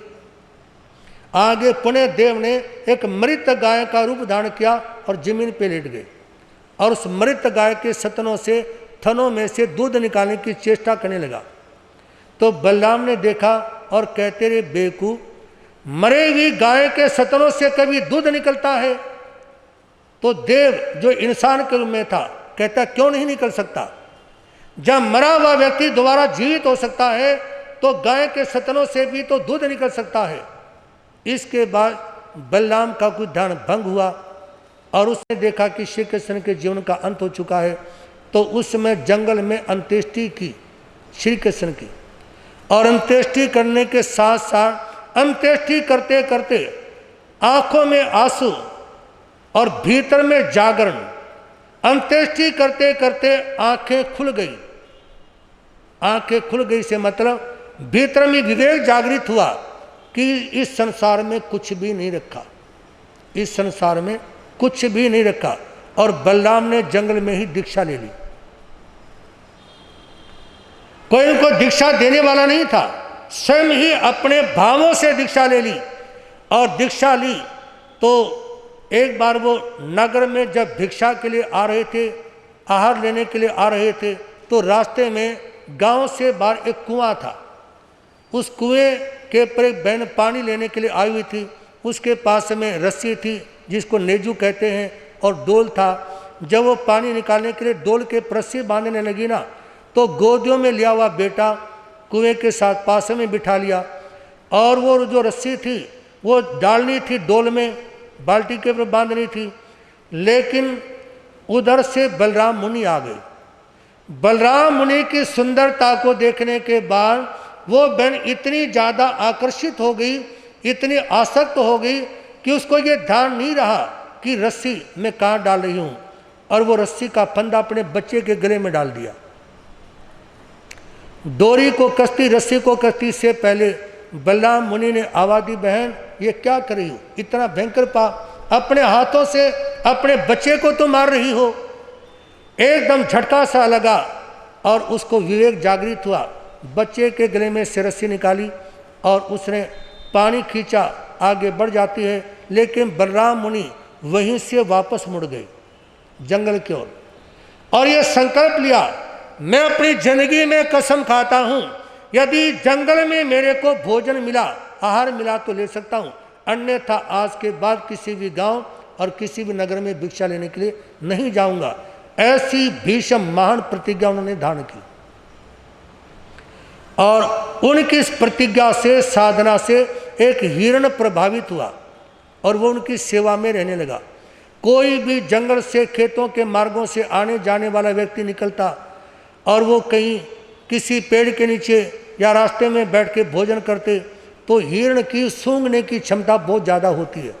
वो सूंघने के बाद में देखते कि आसपास में भोजन की सुगंध आई है, तो वो बलराम मुनि के पास पहुंच जाते और बलराम मुनि भी उनका इशारा समझने लगे।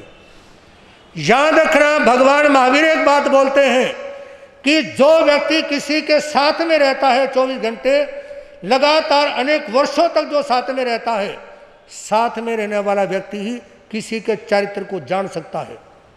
जो 2-4 मिनट मिला वो किसी के चरित्र को जान नहीं सकता। उस समय हिरण बलराम मुनि को और बलराम मुनि हिरण के इशारों को समझने लगे। और उस समय जंगल में एक लकड़हारा लकड़ी काटने के लिए आया हुआ था, और जिस समय एक पेड़ की मोटी शाखा काटनी शुरू की, अब उसका कुछ हिस्सा कटा था, बाकी सब बचा हुआ था, और घरवाली उसका भोजन लेकर के पहुंच गई। और जब घरवाली भोजन लेकर के पहुंची ना, बात के पर छोटी सी बात ध्यान आ गई।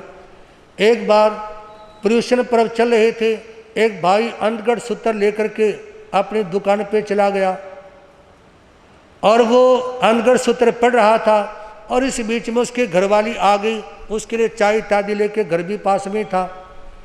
तो घरवाली ने कहा कि आप नाश्ता ले लो, चाय ले लो, लेकिन वो उस किताब में मस्त थे पढ़ने में। घरवाली ने झपट्टा मार के किताब छीन ली। घरवाला कहता है, बात सुन, ये किताब मेरे को दे दो। कहा कि क्यों? कहा कि ये किताब तो मेरी जान है। क्या है ये किताब तो मेरी जान है। कहा कि फिर मैं क्या लगी? कहा कि तू लगी मेरी जान की दुश्मन। क्या लगी है जी, तू लगी मेरी जान की दुश्मन। सजनों, उस समय घरवाली आई लकड़हारे की, और वो उनके सामने भोजन परोसती है, और स्वयं घास इत्यादि अन्य घास लकड़ी इत्यादि काटने के लिए दाएं बाएं चली जाती है। लकड़हारा संयोग की बार जो शाखा कुछ कटी हुई थी और ज़्यादातर बची हुई थी, उसी की छाया में बैठ के भोजन करने लगा।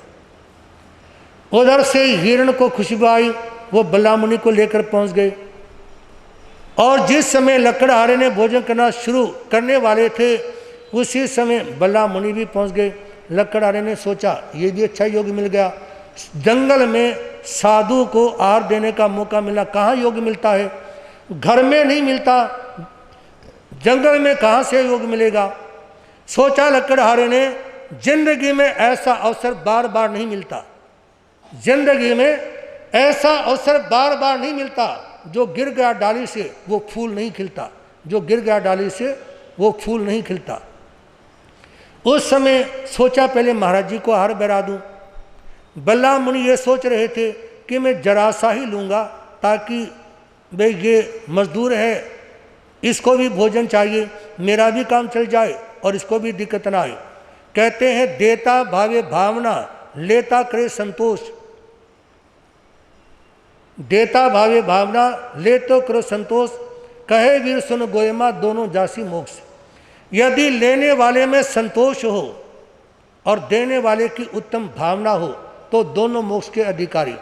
और देने वाला तो ये सोचे कि लेने वाला कम मना करेगा, देने वाला तो ये सोचे कि लेने वाला कम मना करेगा, और लेने वाला ये सोचे कि जब तक पतीला खाली नहीं हो जाता उस समय तक मैंने मना नहीं करना।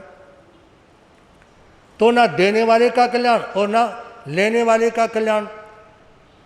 एक घर में एक बार एक महाराज आए, ठहरे कहीं पर, तो चुन्नू की मम्मी ने कहा कि बेटा महाराज जी को बुला के ला घर में भिक्षा के लिए। वो गया, महाराज जी को बुला के लाया, और उस समय उस बहन ने जब देना शुरू किया, एक पतीले का सामान एक पात्रे में, दूसरे का दूसरे पात्रे में, तो उससे बच्चे को, चुन्नू को गाजर का हलवा बहुत पसंद था। तो जब महाराज जी ने पात्रा रखा और उसकी मम्मी ने गाजर का हलवा महाराज जी के उस समय पात्रे में डालना शुरू किया, और देखा सारा ही हलवा महाराज जी के पात्रे में चला गया। तो वो कहता हाय मम्मी, ये कह के रोना शुरू कर दिया। उस बच्चे की मम्मी ने कहा कि बेटा अभी 2-4 मिनट ठहरो, अभी मत रोना। कहा कि मम्मी क्यों नहीं रोऊं? कहा कि अरे अभी मत रो, एक बार इस महाराज को जाने दो, फिर सारे इकट्ठे बैठ कर रो लेंगे। क्या कहने लगी? महाराज को जाने दो, फिर इकट्ठे बैठ कर रो लेंगे, क्योंकि पतीले तो सारे खाली हैं, तेरे लिए गाजर का हलवा क्या, कुछ भी नहीं है। तो सज्जनों, जा देने वाले की उत्तम भावना हो और लेने वाले में संतोष, हुआ कल्याण और उत्थान होता है। तो इसलिए अपनी श्रेष्ठ और उत्तम भावना भाई। तो निवेदन करना चाहूँगा, उस समय लकड़हारा सोचने लगा कि मैं महाराज जी को दूं, और महाराज जी सोचने के कम से कम लूं। और हिरण पास में खड़ा खड़ा सोच रहा था कि काश मैं भी इंसान होता, मैं भी अपने हाथों से साधु को भिक्षा देता, मैं भी अपने हाथों से साधु को भिक्षा देता। ऐसा विचार जिस समय चला था, अचानक एक तेज हवा का झोंका आया, और हवा के तेज झोंके में जो पेड़ की वो शाखा थी वो चट के एकदम टूट के तीनों पर गिर पड़ती है, और लकड़हारा, बल्ला मुनि और वो हिरण, तीनों के प्राणों का अंत हो जाता है। और तीनों प्राण छोड़ने के बाद में 5वें देवलोक में जाते हैं। महाराज जी तो इसलिए 5वें देवलोक में चले गए, उन्होंने साधना की, और लकड़हारा इसलिए देवलोक में गया कि साधु को भिक्षा दी। लेकिन हिरण भी 5वें देवलोक में गया, क्यों? शिवाजी, नीरज जी, प्रधान जी, बंसल साहब, हिरण 5वें देवलोक में क्यों गया? मंत्री जी बोले नहीं, किस लिए गया हिरण 5वें देवलोक में? है जी, किसके कारण? आप सब लोग भी अपनी अपनी भावना को श्रेष्ठ रखो। जिसकी जैसी भावना, यादर्शी भावनी तादर्शी फलम। जैसी भावना होती है वैसा इंसान को फल मिलता है। मेरे कहने का मतलब ये नहीं कि आप लोगों की भावना में कमी है, श्रद्धा की कमी है, लेकिन प्रसंगानुसार आप लोगों को प्रेरणा है कि हमेशा व्यक्ति को अपनी श्रेष्ठ भावना रखनी चाहिए। हिरण की उत्तम श्रेष्ठ भावना थी, इसलिए वो भी उन दोनों के साथ 5वें देवलोक में गया।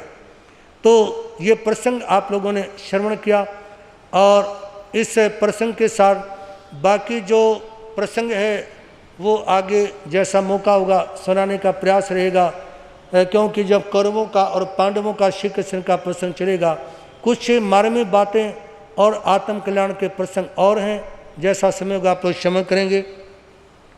और इसी के साथ श्री कृष्ण की घोषणा करवाने का नगर में कि जो दीक्षा लेना चाहे ले लें। परिणाम ये निकला कि उन्हीं की महारानी, जिससे श्री कृष्ण खुद बहुत ज़्यादा लगाव रखते थे, उन्होंने ही श्री कृष्ण के चरणों में दीक्षा लेने की बात रखी। तनम से कने वासुदेवे पम्मावी देवी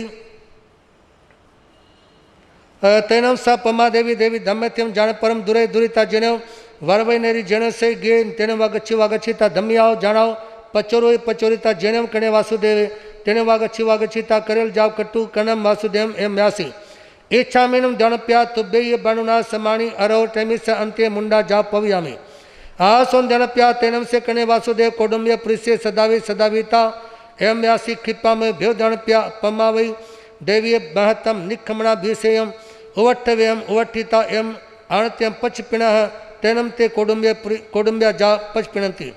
उसके बाद वह पद्मावती रानी धार्मिक रथ में बैठकर पुण्य अपने राजमहलों की ओर आई।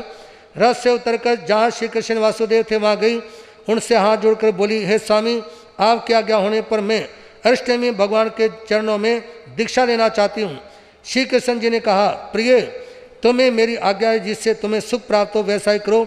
इस प्रकार पद्मावती रानी को आज्ञा देने के पश्चात श्री कृष्ण जी ने अपने विश्वास पात्र मनुष्यों को बुलवाकर कहा, पद्मावती रानी के योग्य बड़े समारोह के साथ दीक्षा महोत्सव की तैयारी करो।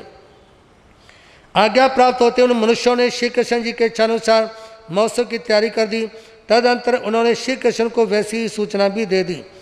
तेन से कणे वासुदेवे पम्मावी देवी पट्टम दुरै दुरिता अट्टसेनम सवर्ण कलसेनम जा निक्रमणा भीषण विसिंचय विसिंचयिता सवालंकार विभूषम करे कृता प्रिसहस्वाणी शिव्यम दुरूहा वेयिता वार्वयनर्य मज्जम जन्म निगच्छ निगच्छिता जेने रेवये पवय जन्म सहसमण वर्ण जाने तेने वगच्छि वागच्छिता श्यम ठवे ठवेता पम्मावी देवी शियाओ पचोरोय पचोरिता जेने अरटन तेने वागच्छि वागच्छिता अरमटमी तिकुतो आयनम पैनम करे कृता वंदनों से वंदितानुसिता म्यासी।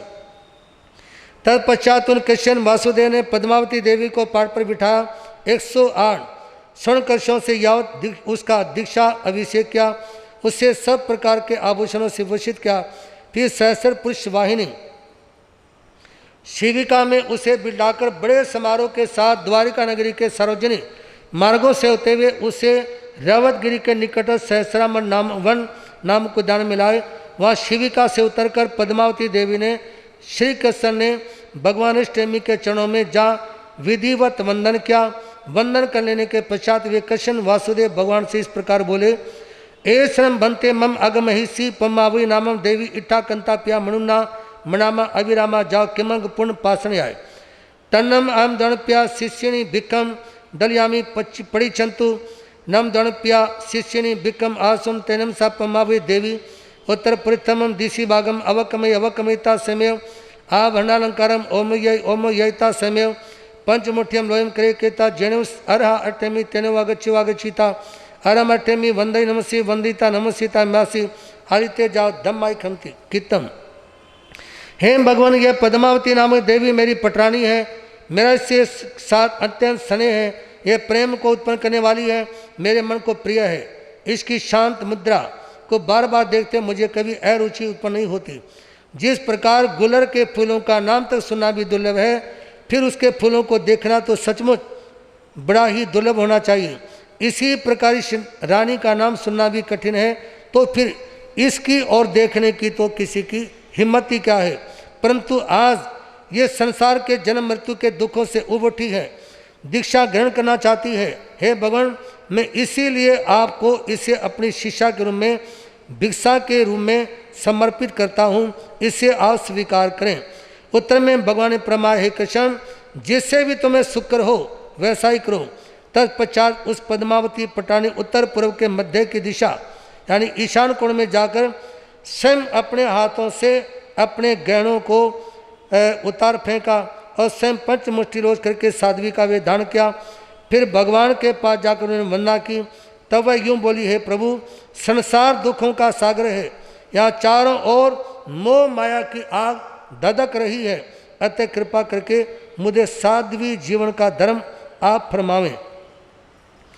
तैनम अराठेमी परमावी देवी समेव परमावित पवाविता समेव मुंडावे मुंडाविता समेव जखिणी अज्जाए सस्यनी दलिये तैनम सा जखिणी अज्जा पमावी देवी स्वयं पमावे जाओ संजमी यवम तैनम सा पमावी जाओ संजमई तैनम सा पमावी अज्जा जाए इरा समय अज्जा गुत बम यारणी। यो सुनकर अरियंतर में भगवान ने स्वयं पद्मावती रानी को प्रवजित कर दीक्षित किया और उसे यक्षिणी नाम एक साध्वी को शिष्यारूप में प्रदान कर दिया।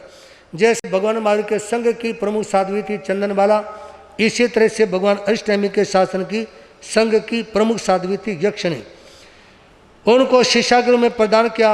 ये यक्षिणी आर्या ने पद्मावती साध्वी का स्वयं अपने हाथों से केशरुंचन किया, संयम की क्रियाओं से पूर्णपेण परिचित उसे किया। वह पद्मावती साध्वी भी अपनी गुरानी जी की बताई क्रिया के पालन करने में जुट पड़ी और पद्मावती आर्या 5 समिति 3 गुप्ती से युक्त 9 वार्षिक ब्रह्मचर्य का पालन करने लगी।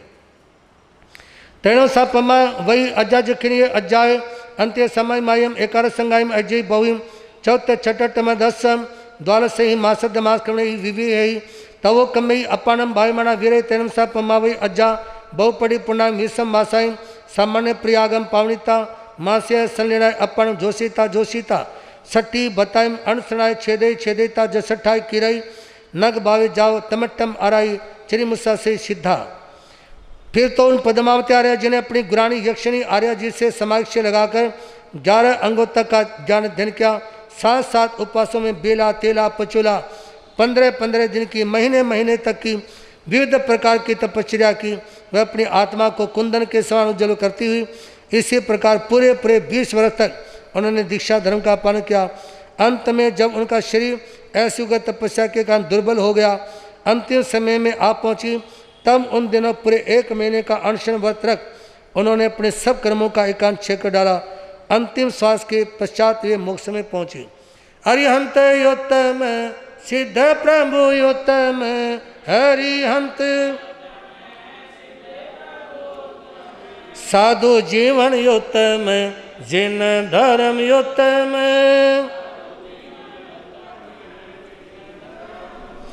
उखे वो या जन से तेनम कालेम तेनम समय वारवय नरी रे अवय उजाने नंदन मणे तथन मारवय नरी करणे वासुदेव राय होता तसनम करणे वासुदेव से गोरी देवी वन्नव अराटेमी समोसडे करणे निगय गोरी जहाँ पमावई तहाँ निगया धम्म का प्रिसा पड़ी गया करणे भी पड़ी गए तेनम सा गोरी जहाँ पमावई तहाँ निखंता जाओ सिद्धा एम गंधारी लखना सुषमा जमई सच मामा रूपिणी 8वीं पमावई श्री सयाओ 8 अज्ञना। श्री सुधर्मा स्वामी से जम्मू स्वामी बोले, भगवान अंधगढ़ सूत्र के 5 वर्ग के दूसरे दिन में जिस विषय का आपने अपने श्री मुख से वर्णन किया उसे भली बातें मैंने श्रवण कर लिया, परंतु तीसरे दिन में भगवान महावीर स्वामी ने जो भाव दर्शाए हैं उनके संबंध में आप कुछ कहने की कृपा करें। तब सुधर्मा स्वामी ने फरमाया, जम्बू सुनो, उस काल में द्वारिका नगरी और उसके पास रेवतगिरी नाम का विशाल पर्वत था। वहाँ नंदनवन नाम अति भव्य एक बाग था। उसी द्वारिका में उस समय कृष्ण वासुदेव राज्य कर रहे थे। उन कृष्ण वासुदेव के गौरी नामक पटरानी थी। श्री अरिहंतष्टमी प्रभु देश देशांतरों में विचरते पधारे। श्री कृष्ण वासुदेव प्रभु के सामने उपस्थित हुए। उनकी पटरानी गौरी भी वहाँ गई। जिस प्रकार पद्मावती देवी ने वैराग्य प्राप्त कर दीक्षा ग्रहण की, उसी प्रकार गौरी ने भी दीक्षा ली। ऐसे ही गांधारी, लक्ष्मणा, सुसीमा, जामती, सत्य मामा, रुक्मिणी, ये सभी कर्मयोगी श्री कृष्ण की महारानियाँ थी। पद्मावती के सदी दीक्षा धारण की और अंतिम समय में सभी ने अनशन व्रत ग्रहण कर अपने 8 कर्मों का क्षय किया। वे सब की सब मोक्ष में पहुंची। इन 6 रानियों के 6 अध्ययन, गौरी एवं पद्मावती रानी इन 2 के 2 अध्ययन, यो कुल 8 अध्ययन हुए। ये सभी रानियां कृष्ण वासुदेव की पट रानियां थी। ओखे वो ये नमस्ते तेनम कानेम तेनम समेनम वरवय नरिये रेवय पवय नंदनमणि उज्जाने कणे राय तथनम वारवय नरिये कर्ण से वासुदेव से पुत्र जम्बवई देवी अतय संबे नाम कुमारी होता अहिण तत्सनम संबत से कुमार से मूल श्री नाम भार्या होता वर्णाव अर्टाटमी समोसडे कणे निगय मूल श्री विनि गया जहाँ पमावी नवरम दणप्या कर्ण वासुदेव आपुछावी जाओ सीधा ए मूल दत्तावी। जम्बू स्वामी ने सदरमा स्वामी से कहा, भगवान अंधगत सूत्र के 5वें वर्ग के 8वें दिन में जो भाव आपने फरमाए उनका मैंने विधि पूर्वक श्रवण किया और 9वें दिन के जो भाव हैं उन्हें कृपा करके फरमावें। हे जम्बू, उस काल में द्वारिका नगरी रैवतगिरी और नंदनवन आदि से बड़ी सुशोभित थी। कृष्ण वासुदेव वहाँ के राजा थे। उनका पुत्र और जामवती का अंगज साम नामक कुमार था। साम कुमार के मूल श्री नामक पत्नी थी। अरिहंत रिश्ते में भगवान विचरते हुए एक दिन वहाँ पधारे। भगवान के शुभ आगमन का संदेश प्राप्त होते ही कृष्ण वासुदेव भगवान की सेवा में उपस्थित हुए। मूल श्री भी वहाँ पहुँची। सेवा में पहुँचने का मतलब है धर्म सभा में पहुँचना। सेवा में पहुँचने का मतलब याद रखना, यदि कोई श्रावक श्राविका संत साध्वी के प्रवचन में आता है तो असली सेवा संत साध्वी के प्रवचन में आना, और प्रवचन में नहीं आना ये सेवा से खाली रहना जैसा है। तो उस समय श्री कृष्ण जी सेवा में पहुँचे अर्थात प्रवचन सुनने के लिए पहुँचे। मूल श्री भी वहाँ पहुँची। भगवान ने उन्हें वैराग्य प्रवचन सुनाया। प्रवचन सुनकर मूल श्री का मन संसार से हट गया। उसके मन में वैराग्य के बाद जागृत हो गए। उसने श्री कृष्ण वासुदेव से आज्ञा संपादन कर पद्मावती पटरानी की बाती दीक्षा अंगीकार की और यथा समय अंत में वे भी मोक्ष धाम को पहुंची। इस प्रकार श्याम कुमार की द्वितीय पत्नी मूल दत्ता ने भी दीक्षा धारण कर अंत में निर्वाण पद को प्राप्त किया। यहाँ तक के 4 वाचनी पूर्ण हुई और इन 4 वाचनों में उन आत्माओं के जीवन का वर्णन आप लोगों ने सुना जो भगवान अष्टमी के चरणों में दीक्षित हुई थी। कल से आप लोग सुनेंगे उन आत्माओं के बारे में जो जिन्होंने भगवान महावीर के चरणों में दीक्षा धारण करके आत्मा का कल्याण किया। आज की वाचनी के अंत में इतना सा कहना चाहूँगा, जो भोगों पर रुक जाते हैं, जो भोगों पर रुक जाते हैं भवसागर तैरने पाते हैं। काम क्रोध मद लोभ मोह भय उन्हें खा जाते हैं। मत ठहर भोग पर चलता जा, मत ठहर भोग पर चलता जा, तप की नौका पर चढ़ता जा, तप की नौका पर चढ़ता जा। जो जो आत्मा का कल्याण करना चाहते हैं वो ज़्यादा से ज़्यादा तपस्या का लाभ लें, तप करें। एक बहन अपने हस्बैंड को कहने लगी, बात सुनो, मैंने है ना 28 की थी व्रतों की, मैंने व्रतों की 28 की थी, इसलिए मैं तुम्हारे को मिली हूँ, इसलिए मैं तुम्हारे को, इसलिए तुम मेरे को मिले हो। मैंने व्रतों की 28 की, व्रत की 28 का प्रभाव है जो तुम्हारे को मैं मिल गई और तुम मेरे को मिल गए। तो उस समय घरवाला कहता घरवाली को कि बात सुनो, जिंदगी में दोबारा 28 है जी, एक 28 भारी पड़ी हुई है जी, ये सारी जिंदगी झेलनी पड़ेगी, तो दूसरी 28। तो सजनों, ये तो उनकी ना समझी की बात थी, क्योंकि उन्होंने तप को संसार से जोड़ दिया।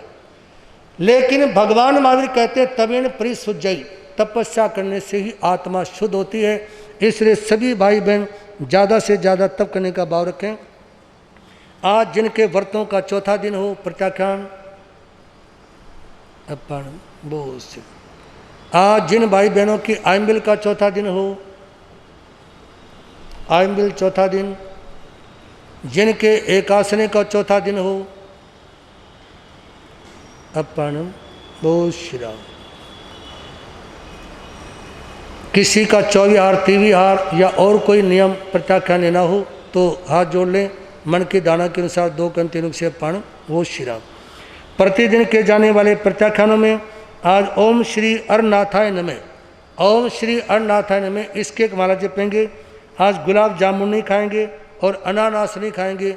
अनानास और गुलाब जामुन का त्याग, देव गुरु धर्म की साक्षी सिमरन के दान के सब पानम वो श्री। सभी ध्यान रखें, प्रातः प्रवचन प्रारंभ होने का समय 8:30 और दिन में कल सूत्र की वाचनी दी जाती है 3:30 बजे। और कल सूत्र की वाचनी में सुंदर सुंदर प्रसंग हैं। जो भी श्रद्धालु भाई बहन, मैं तो ये कहना चाहूँगा कि सभी को आना चाहिए, लाभ लेना चाहिए, लेकिन जिनमें विशेष श्रद्धालु आएँ और भगवान महावीर के चरित्र को सुने। आज दोपहर को कल सूत्र की वाचनी में भगवान महावीर के जन्मदिन के बारे में सुनाया जाएगा। कल सूत्र की वाचनी के हिसाब से आज भगवान महावीर का जन्मदिन होगा। और आपके लड़के का जन्मदिन हो तो आप बाहर जाना चाहोगे या घर पे रहोगे? बोल देंगे तुसी। तो भगवान महावीर का जन्मदिन आज यहाँ स्थानक में मनाया जाएगा। मैं देखना चाहूँगा भगवान महावीर के प्रति कौन कौन समर्पित है और उस जन्मदिन के पावन प्रसंग के पर आप क्या कुछ करते हैं। इसी के साथ मिल करके 2 पंक्ति बोलेंगे, मंत्र पाठ जयकारे। उस प्यारे महावीर का लो नाम साथियों, उस प्यारे महावीर का लो आनंद में जीवो और जीने दो साथियों, आनंद में जीवो और जीने दो साथियों। उस प्यारे महावीर का लो नाम साथियों, उस प्यारे महावीर का लो आनंद में जीवो और जीने दो साथियों, आनंद में जीवो और जीने दो साथियों। संघ की तरफ से सूचना मंगल भावना। और आज सभा में समाज के वरिष्ठ श्री राधे श्याम जी उपस्थित हैं। हार्दिक साधुवाद है, इन्होंने प्रवचन सुनने के लिए समय निकाला। बोलिए भगवान महावीर स्वामी की, परम श्रद्धेय पूज्य गुरुदेव चमत्कारी बाबा श्री प्रेम सुखी महाराज की, पंडित रतन पूज्य गुरुदेव शास्त्री श्री उपेंद्र मुनि जी महाराज की, परम श्रद्धेय चमत्कारी बाबा पूज्य गुरुदेव श्री प्रेम सुखी महाराज साहब के सुशिष्य पंडित रतन शास्त्री श्री उपेंद्र मुनि जी महाराज साहब थाने 4 के पावन चरणों में कोटि वंदन करते हुए सुख साधा पूछते हैं और सबके स्वास्थ्य की मंगल कामना करते हैं। धर्म सभा में उपस्थित सभी भाई बहनों को मेरा सादर जय अभिनंदन। गुरुदेवों के चरणों में आप रोज जीवनवाणी सुनने का लाभ ले रहे हैं। अंत का सूत्र भी आप बड़े ही ध्यानपूर्वक सुन रहे हैं। और जो लोग घर में बैठकर YouTube द्वारा इस सारे प्रोग्राम को भी देख रहे हैं, तो मैं सभा की ओर से ये जो हमारा कार्यक्रम YouTube द्वारा भी चल रहा है, पूरा समाज इसका लाभ ले रहा है। जैसा कि गुरुदेवों ने अभी बताया, रोज प्रवचन जो हमारा अंतर सूत्र चल रहा है, इसका समय 8:30 से 9:30 और जो शाम को गलत सूत्र की वाचना 3:30 से 4:30 आती है। तो 3:30 से 4:30 भी भाई बहनों से निवेदन है कि आने की कृपा करें गुरु चरणों में। अब मंगल भावना सभी मिलकर बोलेंगे। अहो गुरुदेव जी महाराज, हम आपके ज्ञान दर्शन चरित एवं तत्संयोग यात्रा और आपके स्वास्थ्य की मंगल कामना करते हैं तथा हाथ जोड़कर मान जोड़कर टिकटों के पास से 3 बार 15 नमस्कार करते हैं।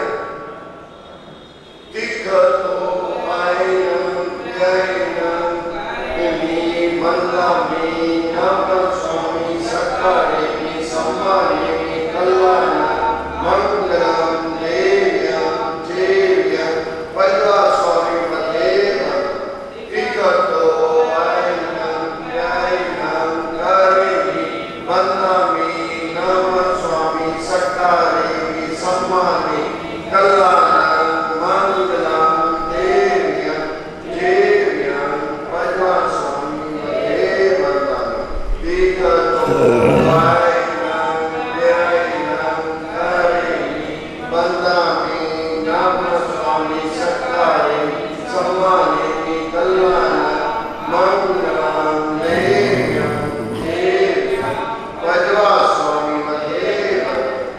बोल श्रमण भगवान महावीर स्वामी की। बोल चिंतामणि पार्श्वनाथ भगवान की। महापंजाब प्रवर्तन बाल ब्रह्मचारी दादा गुरुदेव स्वामी श्री भागमल जी महा पुष्प भिक्खु दादा गुरुदेव स्वामी श्री फूलचंद जी महाराज। अर्धस्थावधानी पूज्य गुरुदेव श्री त्रिलोकचंद जी महाराज। परम सेवा भावी परम पूज्य गुरुदेव चमत्कारी बाबा श्री प्रेम सुख जी। बोलिए श्री जैन धर्म की। पंच परमेष्ठी नवकार मंत्र भगवान की। भगवान महावीर स्वामी का संदेश।